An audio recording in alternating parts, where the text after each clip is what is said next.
Hello, everyone. Welcome back to another day of the podcast. Today, we will be starting the book of Job, reading chapters 1 through 4. So let's go ahead and dive right in. Job chapter 1. There was a man in the land of Uz, whose name was Job, and that man was blameless and upright, and one who feared God and shunned evil. And 7 sons and 3 daughters were born to him. Also his possessions were 7,000 sheep, 5,000 camels, 500 yoke of oxen, 500 female donkeys, and a very large household, so that this man was the greatest of all the people of the East. And his sons would go and feast in their house, each on his appointed day, and would send and invite their 3 sisters to eat and drink with them. So it was, when the days of feasting had run their course, that Job would send and sanctify them, and he would rise early in the morning and offer burnt offerings according to the number of them all. For Job said, "It may be that my sons have sinned and cursed God in their hearts." Thus Job did regularly. Now there was a day when the sons of God came to present themselves before the Lord, and Satan also came among them. And the Lord said to Satan, "From where do you come?" So Satan answered the Lord and said, "From going to and fro on the earth, and from walking back and forth on it."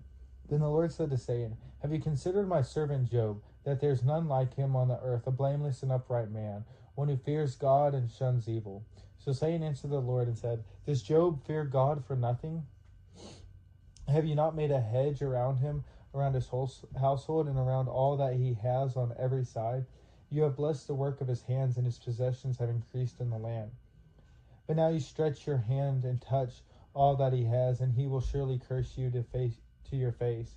And the Lord said to Satan, "Behold, all that he has is in your power. Only do not lay a hand on his person." So Satan went out from the presence of the Lord. Now there was a day when his sons and daughters were eating and drinking wine in their oldest brother's house. And a messenger came to Job and said, "The oxen were plowing and the donkeys feeding beside them, when the Sabines raided them and took them away. Indeed, they have killed the servants with the edge of the sword, and I alone have escaped to tell you."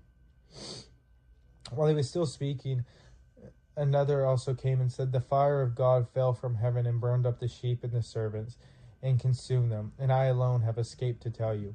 While he was still speaking, another also came and said, "The Chaldeans formed 3 bands, raided the camels and took them away, yes, and killed the servants with the edge of the sword, and I alone have escaped to tell you." While he was still speaking, another also came and said, "Your sons and daughters were eating and drinking wine in their oldest brother's house, and suddenly a great wind came from across the wilderness and struck the 4 corners of the house, and it fell on the young people, and they are dead, and I alone have escaped to tell you." Then Job arose, tore his robe, and shaved his head, and he fell to the ground in worship. And he said, "Naked I came from my mother's womb, and naked shall I return there. The Lord gave, and the Lord has taken away. Blessed be the name of the Lord." In all this Job did not sin nor charge God with wrong. Chapter 2.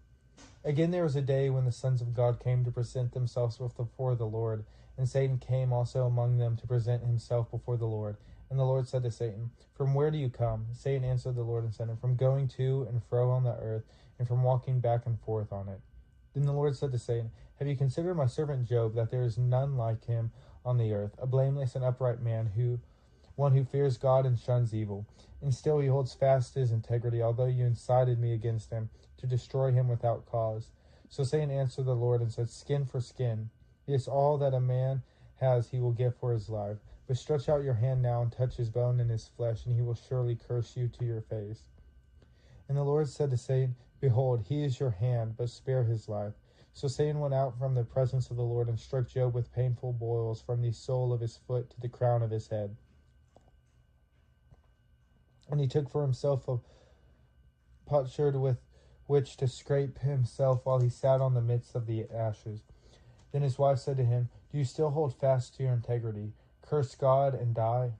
But he said to her, "You speak as one of the foolish woman, as the foolish woman speaks. Shall we indeed accept good from God, and shall we not accept adversity?" In all this Job did not sin with his lips.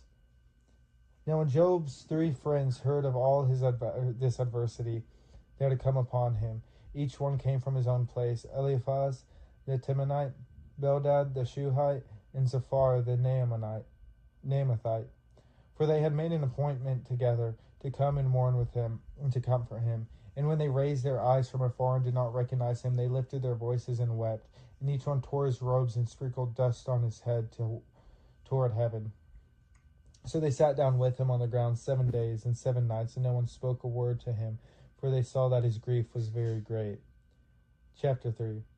After this, Job opened his mouth and cursed the day of his birth. And Job spoke and said, May the day perish on which I was born, and the night in which it was said, A male child is conceived. May that day be darkness. May God above not seek it, nor the light shine upon it. May darkness and the shadow of death claim it. May clouds settle on it. May the blackness of the day terrify it. As for the night, may darkness seize it. May it not rejoice among the days of the year. May it not come into the number of the months. O may that night be barren. May no joyful shout come into it.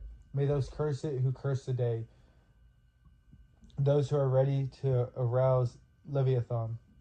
May the stars of its morning be dark. May it look for light, but have none, and not see the dawning of the day.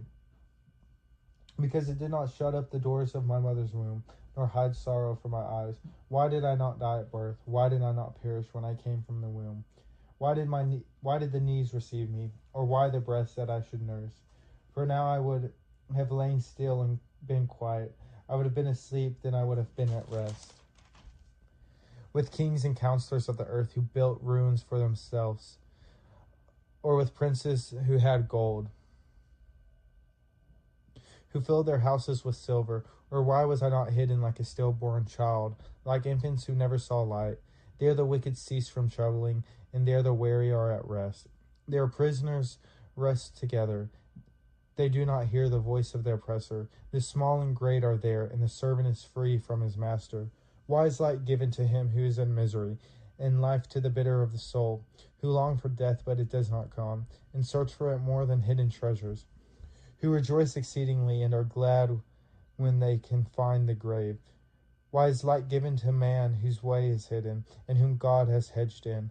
For my sighing comes before I eat, and my groanings pour out like water. For the thing I greatly feared has come upon me, and what I dreaded has happened to me. I am not at ease, nor am I quiet. I have no rest, for trouble comes.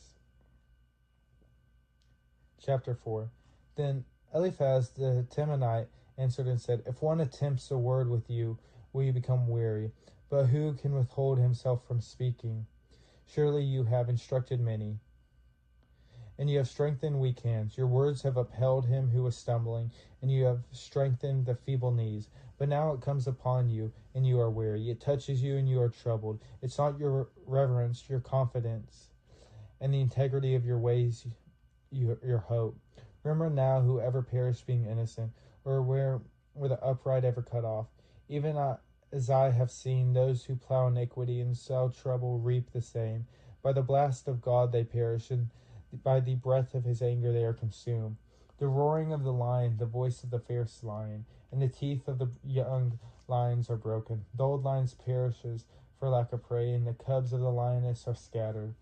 Now a word was secretly brought to me, and my ear received a whisper of it, and disquieting thoughts from the visions of the night when deep sleep falls on men.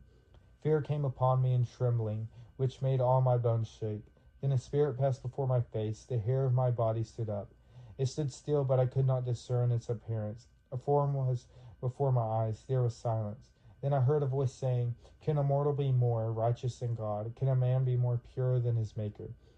If he puts no trust in his servants, if he charges his angels with error, how much more those who dwell in houses of clay, whose foundation is in dust, who are crushed before a moth. They are broken in pieces from morning till evening. They perish forever with no one regarding. Does not their own excellence go away? They die even without wisdom. Thank you all for tuning along to today's episode and being a part of the podcast with me. If y'all would, please bow your heads and we will end in prayer. Dear Lord, as we come to you today on this beautiful day, we are so blessed and thankful to be able to praise and worship you and to be able to dive into your word, Lord. Lord, I ask that as we continue to grow and build our faith, that you give us an abundance of strength and courage to speak out and to speak to all of those around us, Lord. Lord, I also ask that as we continue on with this week, how we're at the back half, Lord, that you give our bodies the energy and minds the energy to finish out how we started, Lord. Strong and full of courage, Lord, full of faith, full of love. Lord, I ask that you be with all of those who are struggling, fighting their own battles. And I ask that you also be with all of those that maybe don't know you, Lord, and those that have evil in their heart, Lord, and that you heal them. I also ask that anyone that is dealing with anxiety, Lord, dealing with stress, fear of the unknown, that they turn to you for guidance and prayers, and that you answer their prayers, Lord. And it's in your name we pray. Amen. Thank y'all again for tuning along to today's episode. Y'all have a good one, and I will see y'all tomorrow.